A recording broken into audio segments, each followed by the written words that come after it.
Va-t-on encore faire une saison merdique? Va-t-on encore faire une saison tendue? Va-t-on faire encore une saison où la relation va devenir tendue entre joueurs et direction, entre joueurs et coach, entre joueurs et supporters? Va-t-on avoir une saison où on va se battre jusqu'au bout mais sans jamais être concluant? Et va-t-on démarrer la saison prochaine, encore une fois, sans Coupe d'Europe? Nous avons aucune excuse ce soir. On n'a aucune excuse. On n'avait aucune excuse encore le week-end dernier à Strasbourg.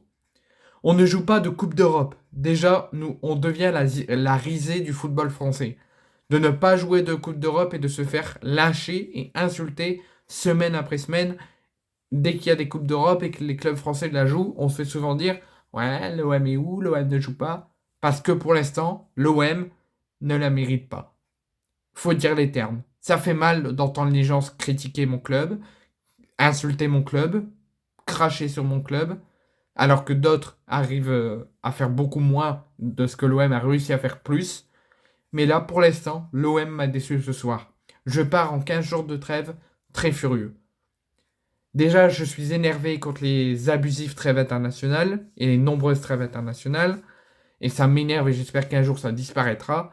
Mais avec ces deux matchs juste avant la trêve et ces deux pertes de points qu'on a avant les 15 jours de trêve et avant deux chocs très importants dès le retour de la trêve internationale, le déplacement à Montpellier et la réception du Paris Saint-Germain au Vélodrome dans 3 semaines, ben on part en préparant ces matchs-là dans un état fatigant, dans un état crispé, dans un état constipé. Parce que pour l'instant, l'OM m'a déçu. L'OM ne mérite pas d'avoir un coach avec une forte expérience, d'avoir un grand coach à la tête de l'équipe. Si De Zerbi viendrait à démissionner, ça serait vraiment du bien pour Roberto De Zerbi. L'OM mérite d'avoir un coach lambda. L'OM mérite d'avoir un coach, quitte à avoir un coach à Igor Tudor qui avait quasiment aucun CV, qui n'avait aucun fond de jeu, qui n'avait pas grand-chose, et qui a su quand même mettre les choses au clair, faire comprendre à tout le monde qu'il faut arrêter d'être des starlets mais des humains, qu'il faut se battre pour les supporters et pour le club, et ça avait très bien marché. C'est juste que Igor Tudor a vu la stabilité à l'OM, a vu le fondement de l'OM sous Pablo Longoria et sous cette direction actuelle, et c'est pour ça qu'il a décidé de se séparer et de quitter l'OM au bout d'une saison. Et c'est pas pour rien. Et c'est encore pas pour rien que actuellement Iliman Ndiaye, Aubameyang et Veretout, Mbemba sont en guerre avec l'OM pour partir, alors que ça fait qu'ils ont joué très peu de saisons à l'OM et dont Iliman Ndiaye qui n'a même pas joué une saison à l'OM et qui part déjà. Donc la situation se tend. Et se tend pas à partir d'aujourd'hui, mais se tend déjà depuis plusieurs mois et depuis plusieurs saisons, depuis l'ère Pablo Longoria, Ribalta ou Pablo Longoria, Midi Benacia. Donc l'OM était très intéressant à voir en début de saison. J'étais très heureux du recrutement. Hormis Mason Greenwood, bien évidemment, avec ses problèmes extrasportifs. Mais sportivement, il est très bon, il peut très bien nous apporter. J'ai critiqué un petit peu les départs, j'ai critiqué le traitement infligé au Lofter et au cadre très important de l'effectif la saison dernière et que j'aurais espéré qu'il mérite un petit peu plus d'attention et de respect cette saison. Mais l'OM, je les ai laissés construire. Je les ai laissés acheter les joueurs, vendre les joueurs. Ils ont fait une préparation estivale plutôt satisfaisante. J'étais très intéressé de voir ce début de saison. Ce début de saison m'a très plu. 4-5 journées, on fait nul contre Reims. Ça m'a rendu furieux, mais encore, c'est qu'un accident. On fait des matchs intéressants à Brest. On fait des matchs intéressants contre Toulouse. On fait un début de saison plutôt tranquille, plutôt satisfaisant.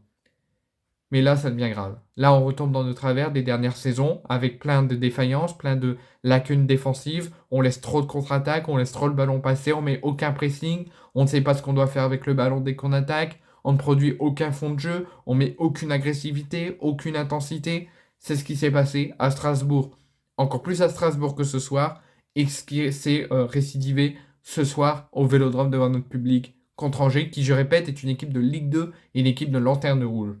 Donc ça va encore me faire mal dans les prochains jours d'avoir plusieurs supporters du PSG ou plusieurs supporters de Lyon ou des rivaux de Marseille qui vont venir m'insulter dans les commentaires, qui vont venir me critiquer dans les commentaires et qui vont finir par cracher sur le club. Ça me fait mal, ils devraient plutôt s'occuper de leur club, mais c'est logique, parce que pour l'instant l'OM mérite d'avoir des critiques. L'OM mérite de se faire marcher dessus, de se faire piétiner dessus, parce que nous n'avons aucune excuse. On n'a pas de Coupe d'Europe, déjà ça fait mal. On a assez de temps pour se préparer, assez de temps pour se reposer et assez de temps pour travailler et pour préparer les matchs sans aucun problème.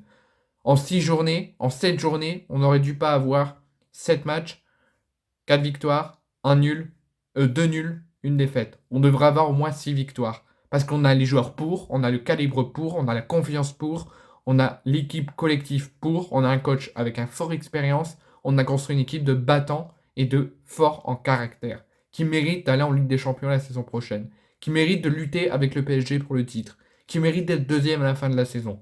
Et pas faire ce genre de match, comme à Strasbourg, on n'a rien produit, on a tout laissé le match à Strasbourg pendant les 90 minutes, et qu'on avait mis haut la main la défaite, et là qu'on n'a absolument rien produit, qu'on a laissé Angers revenir, qu'on n'a montré aucune envie, aucune intensité, aucune agressivité sur la fin du match après le coup franc en juin pour essayer d'aller arracher la victoire.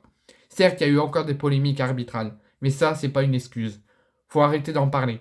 Oui, il y a eu la main, oui, il y a eu le rouge de Mopé. Et ok, il y a eu encore des polémiques, des mauvaises décisions, moins nombreuses, mais toujours là. Et ça, on en aura toujours. On en aura match après match. On en aura saison après saison. Et on est habitué maintenant. On se fait maltraiter, c'est normal, on est obligé de subir. Mais nous, on doit se concentrer sur nous. On doit se concentrer sur le mental. On doit se concentrer sur notre saison au lieu de se plaindre. Là, on n'a aucune excuse. On doit être la tête basse, on doit répondre à aucune interview et on doit repartir dès demain au travail. Même si demain c'est samedi, même si on a habituellement 10 jours de repos derrière, normalement, si on est vraiment une équipe, tout le monde doit se dire dans les vestiaires, on ne prend aucun jour de repos tant qu'on ne se ressaisit pas et tant qu'on ne repart pas au travail et tant qu'on ne fait pas mieux. Là, 15 jours de trêve, pour ceux qui sont sélectionnés, ils vont partir en sélection. Et ceux qui sont pas sélectionnés, ils restent là. Ben, je veux qu'ils travaillent 7 jours sur 7. Qu'ils ne se reposent jamais. Quitte à être fatigué, qu'à avoir mal physiquement, je veux une équipe de battants et de soldats sur le terrain. Pour gravir nos objectifs, pour atteindre nos objectifs et être à la place qu'on doit être. Parce qu'à ce rythme-là, on va encore rentrer dans une crise qui va nous impacter, on va encore rentrer dans une instabilité, on va devoir encore penser à changer de coach, on va devoir encore changer à penser de jeu. Non.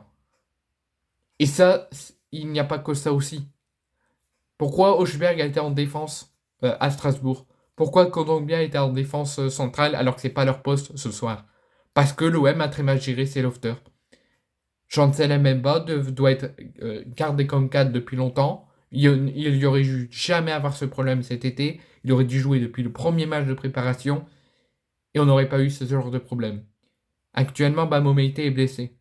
On est obligé de mettre des milieux de terrain en défense. Ça va être quoi après? On va mettre des attaquants? À gauche, Brassier, défenseur central, latéral gauche. On a très mal géré les dossiers des anciens cadres. On les a tous dégagés alors qu'on a des gros manques ce soir. Donc on doit vite se ressaisir. L'OM doit se remettre en question, les joueurs doivent se remettre en question, tout le monde. Personne n'est mis à l'écart. Direction, président, directeur sportif, coach, staff, joueurs. Vous êtes tous coupables, vous vous remettez tous en question dès maintenant.